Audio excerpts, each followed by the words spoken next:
Drama serial एक भूल की आने वाली एपिसोड में आप देखने जा रहे हैं कि काशान हादिया से कहता है कि मेरा बहुत मन था कि अपने थप्पड़ का बदला मैं तुम्हारी बहन से खुद लेता, मगर उसके साथ जो कुछ आशिर ने कर दिया है उसे देख के मुझे लगता है कि अब मुझे उससे बदला लेने की कोई ज़रूरत नहीं है।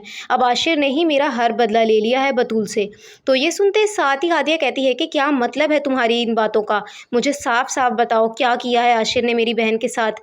तुमने या किसी ने भी कोई ज्यादती की तो मैं चुप नहीं रहूंगी, ज़रूर तुमने ही कुछ किया होगा इस बार भी।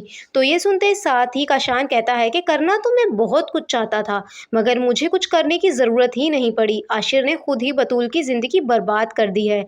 तो ये सुनते साथ ही हादिया कहती है कि तुम मुझे साफ साफ क्यों नहीं बता देते सब कुछ, क्यों बात को घुमा रहे हो, क्या किया है आशिर ने आपी के साथ।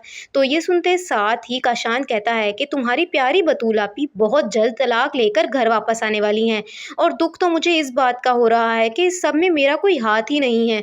तो ये सुनते साथ ही हादिया कहती है कि ये क्या कह रहे हो, यकीनन तुमने ही कुछ किया होगा, तुमने ही आशिर के कान भरे होंगे ना। अगर मेरी बहन को तलाक हुई ना तो याद रखना मैं तुम्हें छोड़ूंगी नहीं काशान।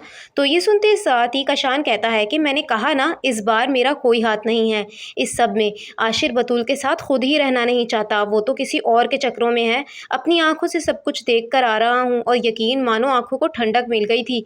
मेरे मुँह पर थप्पड़ मारा था ना बतूल ने, अब जिंदगी ने ऐसा थप्पड़ मारा है तुम्हारी बहन के मुँह पर कि उसकी गूंज सारा खानदान सुनेगा अब तुम्हारा। तो ये सुनते साथ ही हादिया कहती है कि नहीं, ऐसा नहीं हो सकता आशिर, ऐसा है ही नहीं, तुम झूठ बोल रहे हो, तुम ये सब कुछ सिर्फ और सिर्फ मुझे परेशान करने के लिए कर रहे हो, मैं जानती हूँ तुम्हें। तो ये सुनते साथ ही काशान कहता है कि तुम्हें इस गलतफहमी में रहना है तो ज़रूर रहो, मगर यही सच है। सोचो अगर ऐसे वक्त पे तुम्हें भी तलाक हो जाए तो सिराज साहब की तो पूरे माशरे में वाह वाह ही हो जाएगी।